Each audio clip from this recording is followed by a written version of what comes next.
الله نحمده ونستعينه ونستغفره ونعوذ بالله من شرور أنفسنا ومن سيئات أعمالنا من يهده الله فلا مضل له ومن يضلل فلا هادي له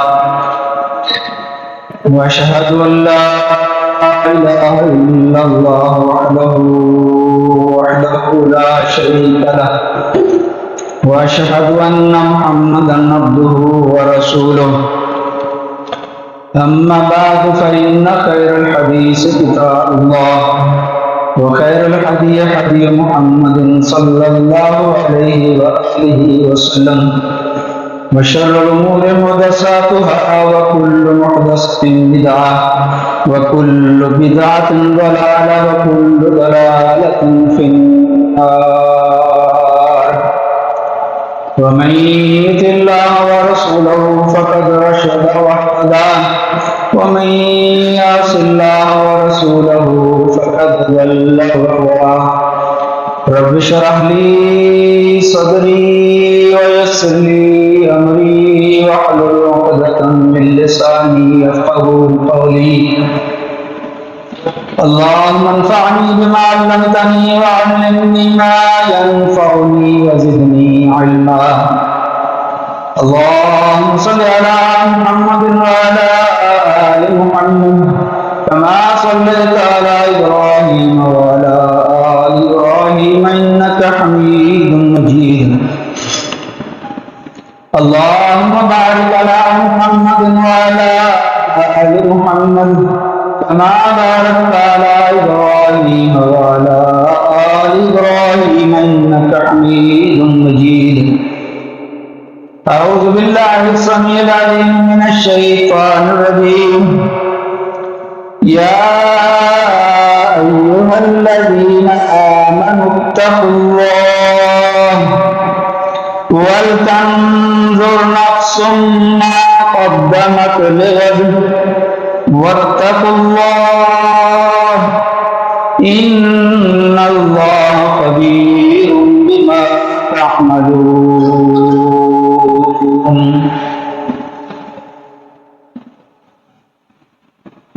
ہر قسم کی حمد و ثنا تسبیح و تحلیل تعریف و تمجید بڑائی کبریائی پاکیزہ کلمات اللہ وحدہ لا شریک کے لیے جو اس پوری کائنات کا خالق مالک رازق داتا کل ہے۔ اس کے بعد بے شمار انگنت ہدیہ درود و سلام سید الاولین امام الانبیاء رہبر اعظم محسن اعظم مرشد اعظم صلی اللہ علیہ وآلہ وسلم کی ذات گرامی پر معزز سامعین کرام، دوستوں، بزرگوں، قابل قدر ماں اور بہنوں، یہ آیت مبارکہ جو آپ نے ابھی سماعت فرمائی سورہ حشر کی 18 نمبر آیت ہے۔ اس کے اندر اللہ تعالیٰ نے مومنوں کو خطاب کرتے ہوئے فرمایا ہے کہ یا ایھا الذین آمنوا اتقوا اللہ، اے ایمان والو اللہ سے ڈرو، ایمان والو اللہ سے ڈر جاؤ، تقوی اختیار کرو، پرہیزگاری اختیار کرو۔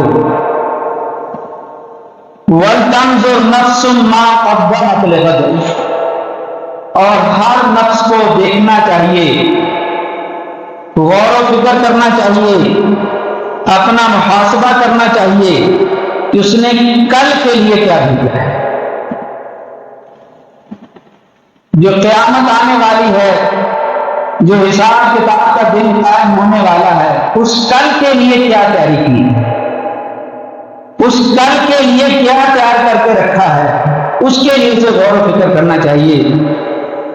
اور پھر ارشاد فرمایا واتقوا اللہ، یہ وہ آیت ہے، بہت سے اور آیات بھی ہیں جن کے اندر اللہ نے تقوی کا 2-3 بار حکم دیا ہے، لیکن یہ چھوٹی سی آیت اس کے اندر اللہ تعالیٰ نے 2 دفعہ تقوی کا حکم دیا ہے۔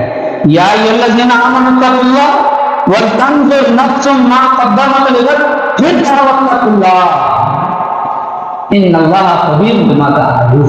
ذرا غور کیجیے، قرآن غور فکر کے لیے آیا ہے کہ یہ معاملہ تقویٰ، کل کی تیاری، کل کے لیے اپنے آپ کو تیار رکھنا، تیار کرنا، اس کے لیے اعمال اکٹھے کرنا، اللہ کی فرما برداری، اللہ کی اطاعت، یہ اس وقت تک انسان نہیں کر سکتا جب تک کہ اس میں تقویٰ نہیں ہوگا. عقائد میں سے عقیدہ توحید، عقیدہ رسالت کے بعد جو سب سے اہم ترین عقیدہ ہے وہ عقیدہ آخرت ہے. عقیدہ آخرت اگر پختہ ہوگا، عقیدہ آخرت کی اگر فکر ہوگی کہ کل امتحان ہے، یہ دنیا امتحان کی جگہ ہے، کل اس کا رزلٹ ہے، کل اس کی جزا و سزا ملنی ہے، میں نے اس کے لیے تیاری کرنی ہے، ابھی سے تیاری کرنی ہے. اگر وہ دن یاد نہیں ہے، اگر وہ دن بھلا دیا جائے، اگر وہ دن اس کو اسے کچھ ڈال دیا جائے تو پھر انسان عقیدہ توحید میں بھی کمزور ہو جائے گا، عقیدہ رسالت میں بھی، اعمال میں بھی. جب اس کو پتہ نہیں ہے کہ کچھ دن ہے جواب دہی کا، وہ ڈھیلا ہوتا چلا جائے گا. تو یہ عقیدہ آخرت سب سے اہم ترین عقیدہ ہے. اور اسی لیے سیدنا عمر بن خطاب رضی اللہ تعالیٰ عنہ فرمایا کرتے تھے کہ حاسبوا انفسکم قبل ان تحاسبوا، اپنا محاسبہ آج خود کر لو، کل کی تیاری ابھی سے کر لو. ایک طالب علم کو پتہ ہے کہ میں نے بہت اچھی طرح اپنا سبق یاد کیا ہے، اپنا پیپر بہت اچھی طرح میں نے یاد کیا ہے، جو کچھ میں نے پڑھنا تھا، جو کچھ استاد نے پڑھایا میں نے سب یاد کر لیا ہے. اس کو کوئی فکر نہیں ہوتی. اور جس نے نہیں پڑھا تو یہ دنیا میں تو ہمیں یہ بتایا جا رہا ہے کہ ابھی وقت ہے. یہ جمعات، یہ خطبات، یہ دروس اسی لیے ہیں کہ ہم اس دن کی تیاری کریں، اپنا محاسبہ ابھی کر لیں. کل جب محاسبہ ہوگا تو پھر یہ بہانہ نہیں چلے گا کہ مجھے تو پتا نہیں تھا، میں نے تو سستی کی، میں مجھے دوبارہ دے دیا، وہ موقع نہیں ملے گا. یہ دنیا میں کہیں اور ایسا کوئی دنیا میں تمہارے لیے یہ آسان ہے. اگر اپنا محاسبہ ابھی کریں تو یہ تمہارے لیے آسان ہے. لِحِسَابِكُمْ وَزِنُوا أَنفُسَكُمْ قَبْلَ أَن تُوزَنُوا، اپنا وزن، اپنے اعمال ابھی خود کر لو. ہر انسان کو پتا ہے کہ میں کتنے کامی میں ہوں، میرے اعمال کتنے اچھے ہیں، میرے اعمال اللہ کے لیے کیسے ہیں، کتنے ہیں. ہر انسان کو پتا ہے، ہر آدمی اپنا آج وزن کر سکتا ہے. اور جو دن آئے گا یومئذ تعرضون لا تخفى منکم خافیہ، اس دن کوئی چیز اللہ کے سامنے پوشیدہ نہیں ہوگی، ہر چیز واضح ہوگی. اور وہ دن، وہ قیامت کا دن، وہ ہولناکی کا دن، جس کا منظر قرآن نے بار بار بہت ہی جگہ پر اس کی منظر کشائی کی ہے. اور فرمایا یا ایھا الناس اتقوا ان زلزلۃ الساعۃ شیء عظیم، اس دن کا جو زلزلہ ہے وہ بہت بڑی چیز ہے. یہاں اللہ نے یا الذین آمنوا کہا، وہاں یا ایھا الناس اتقوا کہا. فرق سمجھیے کہ اس دن سے کون بچے گا؟ جس کے پاس ایمان ہوگا. اس دن کی تیاری کون کرے گا؟ جس کے پاس ایمان ہے. ایمان قوی ہے، مضبوط ہے، تو اس دن کی وہ تیاری کرے گا. اس کا مطلب ہے جس کو اس دن کی خبر نہیں، فکر نہیں، اس کا ایمان بھی کمزور ہے، ایمان بھی کم ہے، یا اس میں ایمان ہے نہیں. وہی کرے گا، وہی کرے گا جو جس کے پاس ایمان ہے. اور یہاں فرمایا یا ایھا الناس اتقوا، یہاں تمام لوگوں کو کہا کہ تم بھی ڈر جاؤ، تم بھی رب سے ڈرو، اس رب سے ڈرو جس نے دل قائم کرنا ہے. اور وہ دن، اس کا جھٹکا، اس کی ہولناکی وہ ایک زلزلے کی طرح ہے. جب ہر چیز ختم ہو جائے گی، ہر چیز فنا ہو جائے گی. القاریہ ما القاریہ وما ادراک ما القاریہ، کہ کھڑکھڑانے والی کیا ہے؟ کھڑکھڑانے والی کے بارے میں آپ کو پتا کیا ہے؟ وہ کھڑکھڑانے والی سے مراد قیامت ہے. کھڑکھڑانے والی اس لیے کہا گیا ہے کہ جب کوئی دروازہ اچانک سے جاتا ہے، دوست سے جاتا ہے، تو انسان ڈر جاتا ہے، ڈر جاتا ہے، سہم جاتا ہے۔ وہ دن بھی ایسا ہی ہوگا، جب وہ برپا ہوگا تو زمین مل جائے گی، چاند ستارے ٹوٹ جائیں گے، ختم ہو جائیں گے، اور انسان پتنگوں کی طرح ہوں گے، دیوانوں کی طرح ہوں گے، اور پہاڑ بھاری بھرکم پہاڑ وہ بھی ریزہ ریزہ ہو جائیں گے، بھڑکی ہوئی روئی کی طرح بکھر جائیں گے۔ اور فرمایا وہ دن ایسا ہوگا، یہ سارے قیامت کے دن ہے، ساری قیامت کا دن نام ہے غاشیہ اور الحاقہ اور صاخہ۔ فَإِذَا جَاءَتِ الصَّاخَّةُ يَوْمَ يَفِرُّ الْمَرْءُ مِنْ أَخِيهِ وَأُمِّهِ وَأَبِيهِ وَصَاحِبَتِهِ وَبَنِيهِ وَلِكُلِّ امْرِئٍ مِّنْهُمْ يَوْمَئِذٍ شَأْنٌ يُغْنِيهِ۔ اس دن باپ بیٹے سے بھاگے گا، بیٹا باپ سے بھاگے گا، بیوی خامد سے بھاگے گی۔ اس قدر ہولناک دن ہوگا، اس قدر دردناک دن ہوگا، اس قدر نفسا نفسی کا عالم ہوگا کہ کوئی کسی کو پہچانے گا نہیں۔ ماں باپ سے بڑھ کر، بیٹے سے بڑھ کر باپ کے لیے، اور اولاد کے لیے ماں باپ، ماں باپ کے لیے اولاد، اور بیوی بچے سے بڑھ کر دنیا میں کوئی تعلق رشتہ مضبوط نہیں، مگر اس دن کی ہولناکی سے، دردناکی سے، اس دن کی حیرت سے سارے ایک دوسرے سے بھاگیں گے۔ وجہ کیا ہوگی؟ سورج سوا نیزے پر ہوگا، سورج 1 میل کے فاصلے پر ہوگا، 2 میل کے فاصلے پر ہوگا۔ یہ ساری روایتیں ان کا ترجمہ کرتا ہوں۔ ایک روایت میں آتا ہے میل کا معنی قریب، قریب سورج ہوگا۔ وہ سورج جو آج ہم سے کئی کروڑ میل دور ہے، کئی کروڑ میل ہم سے دور ہے، اور ہم اس میں 10 سے 15 منٹ، بڑا کوئی طوفان ہوگا تو وہ آدھا گھنٹہ، اس سے زیادہ کوئی سورج کی اس وقت کی جو کروڑوں میل دور ہے ہیٹ میں، تپش میں، روشنی میں بھی کھڑا ہو پائے گا۔ تو اس دن کے بارے میں سوچئے، جب وہی سورج سوا نیزے پر ہوگا، قریب قریب ہوگا، اس وقت کیا بنے گا؟ اس وقت کیسے ہم اس سورج کا سامنا کریں گے؟ تو یہ محترم سامعین کرام، یہ جمعات اسی لیے ہیں کہ آپ کو سے قید ہے، آپ کے گوشت گزر کیا جائے کہ کچھ لوگ ہیں جو اللہ کے پیارے حبیب صلی اللہ علیہ وسلم نے فرمایا، بلکہ ہر ایک بن سکتا ہے ایسا کہ وہ اس دن بھی اس کو کوئی غم نہیں ہوگا، کوئی پریشانی نہیں ہوگی، کوئی دکھ نہیں ہوگا، کوئی سورج کی تپش سے پریشان نہیں کرے گی۔ اتنا لمبا دن، 50,000 سال کا ایک دن اس کے لیے ایک لمحے کے برابر ہوگا۔ کون ہوگا؟ حدیث مبارکہ ہے، صحیح ترین حدیث ہے، بخاری مسلم کی حدیث ہے، دیگر کتابوں میں بھی حدیث بارہا مرتبہ آئی ہے، اور یہ حدیث کی کتابوں میں بار بار آئی ہے۔ اس کو اکٹھا کیا جائے تو کم از کم یہ 200 مرتبہ یہ حدیث آئی ہے حدیث کی کتابوں میں۔ وہ حدیث کیا ہے؟ سبعۃ یظلھم اللہ فی ظلہ یوم لا ظل الا ظلہ۔ 7 لوگ، 7 قسم کے لوگ اس حدیث کے اندر، دیگر حدیثوں میں اور لوگوں کا تذکرہ بھی ہے، اس حدیث میں 7 لوگوں کا تذکرہ ہے کہ 7 لوگ ایسے ہوں گے جو اللہ کے عرش کے سائے کے نیچے ہوں گے جب کوئی سایہ نہیں ہوگا۔ کیونکہ حدیث اس کی وضاحت کر رہی ہے کہ یہاں اللہ کے سائے سے مراد اللہ کے عرش کا سایہ ہے۔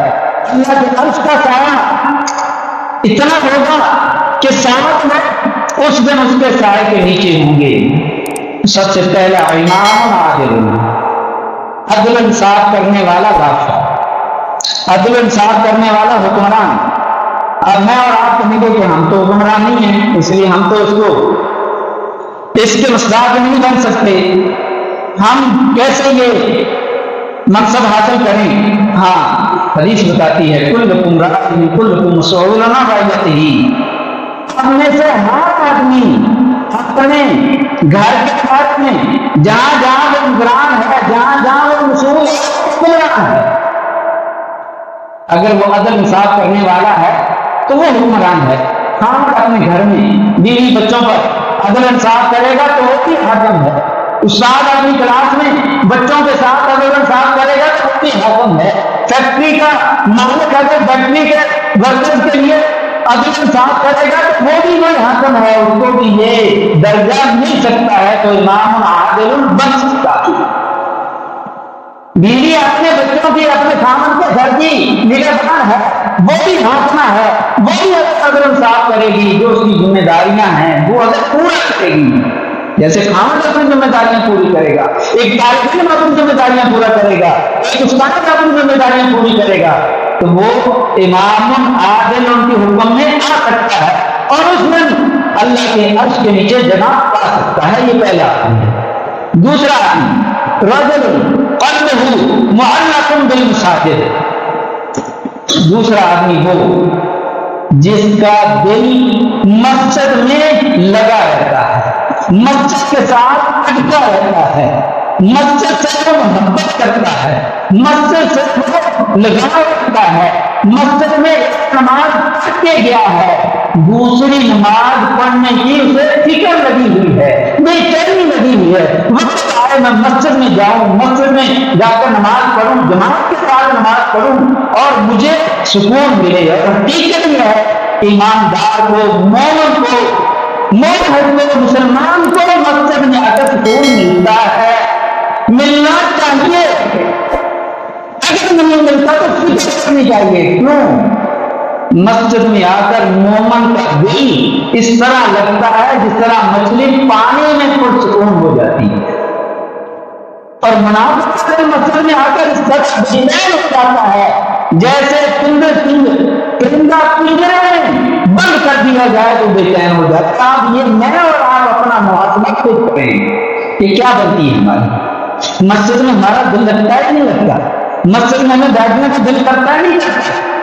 اگرچہ مصروفیت ہے، 2-4 منٹ کی ضرورت ہے، نماز کے بعد اگر آپ بیٹھ جائیں اور کوشش کریں اور آپ نے دل کو دیکھیں کہ میرا دل آتا ہے زبردستی لانا پڑتا ہے، زبردستی آتے ہیں، دنیا والے کیا گیا تو بھوک ہو گیا، ابھی بھی مسجد میں نہیں جا رہے۔ مسجد میں دل لگتا ہے، اور جس کا مسجد میں دل لگتا ہے وہاں بھی اس کے لیے فائدہ ہے کہ کیا مطلب اللہ کے نیچے ہوگا، سارے کے نیچے کوئی فائدہ نہیں، تو اللہ کا گھر، یہ تو اللہ کا گھر ہے، اگر یہاں بھی آنے کو دل نہیں کرتا، یہاں بھی اذان پر نہیں آتا، یہاں بھی آتا تو نہیں لگتا، تو پھر اور کہاں لگے گا؟ مسجد کی تعمیر، ترقی، مسجد کی جوکری، مسجد کی صفائی، مسجد کے اندر نمازیوں کے لیے سکون مہیا کرنا، چھوٹنا کرنا، باتیں نہ کرنا، یہ بہت سے مسائل ہیں۔ پورا جمعہ، کئی جمعے صرف مسجد کے مسائل، مسجد کے فوائد کے اوپر پڑھایا جا سکتے ہیں۔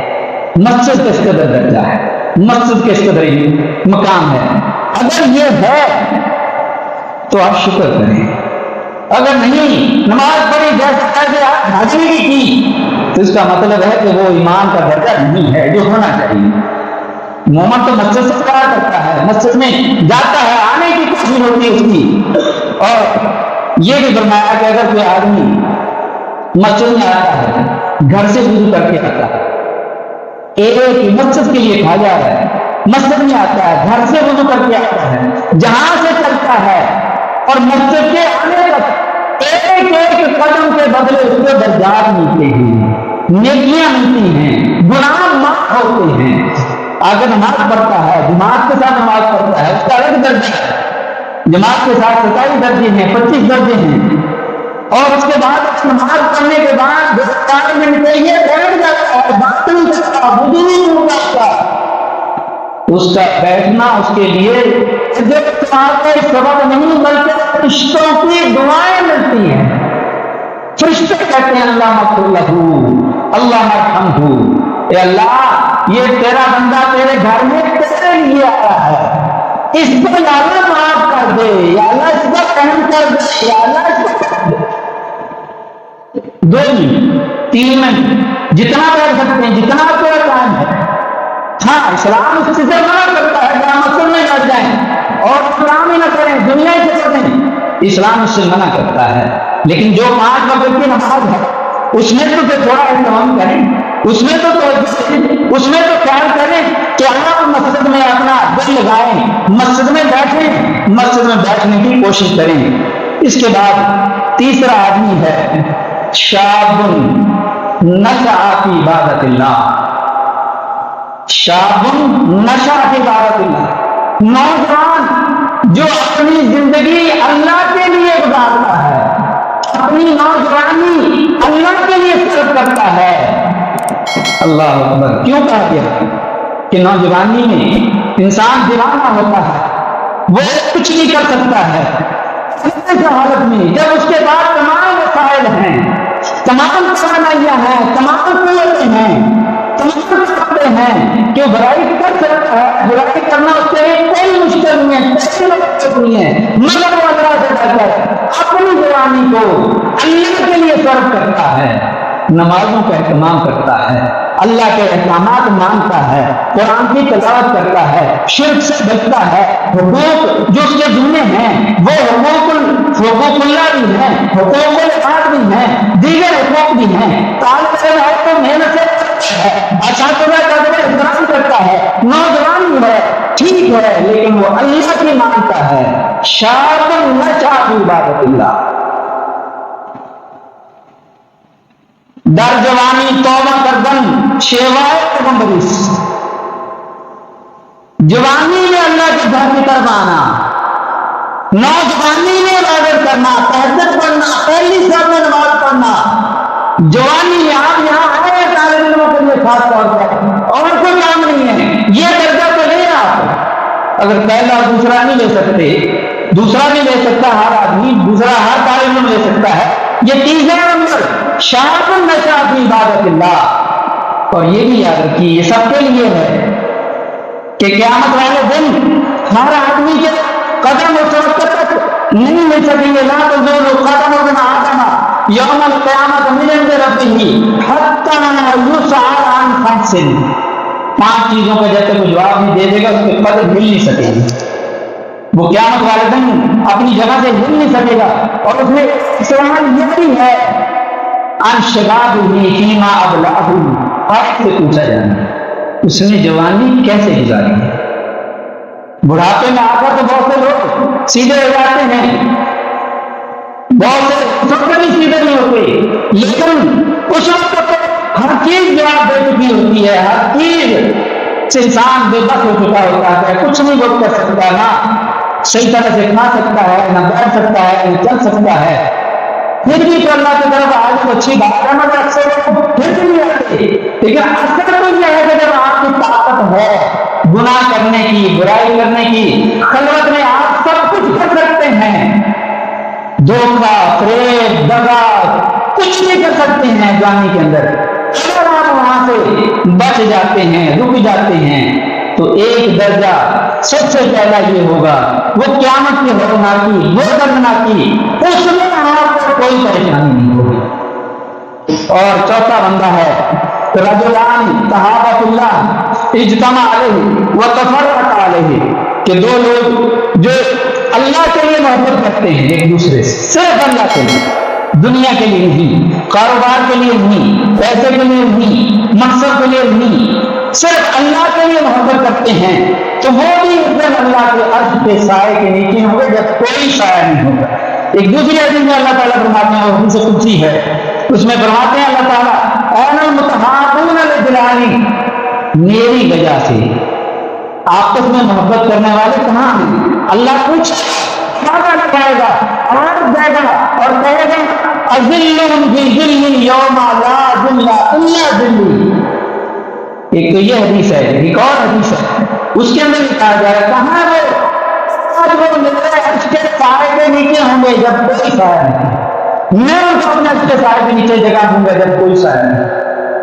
من احب اللہ وأبغض اللہ وأعطى للہ ومنع للہ فقد استكمل الایمان.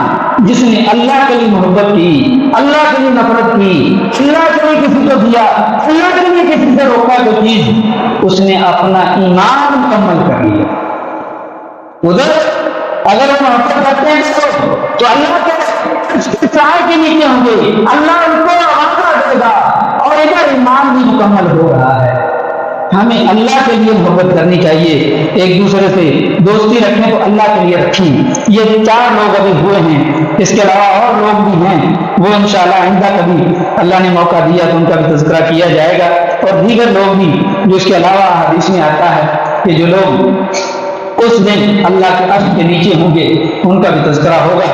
اللہ تعالیٰ جو ہم نے سنا ہے، اصل بات تو یہ ہے دوستو، اصل چیز یہ ہے، بہت کچھ سنتے ہیں ہم، بہت پڑھتے ہیں، بہت کچھ ہم دیکھتے ہیں، لیکن اصل بات یہ ہے کہ ہم عمل کرنے کے لیے اپنے آپ کو تیار کریں کہ جو ہم نے سن لیا ہے اس کو عمل کرنے کی کوشش کریں، اور تمنی کریں کہ جو سنے میری چیز، میری بات، اچھی بات جو سنیں، جو ہمیں ملے اس کو عمل میں لے کر آئیں، پھر فائدہ ہے۔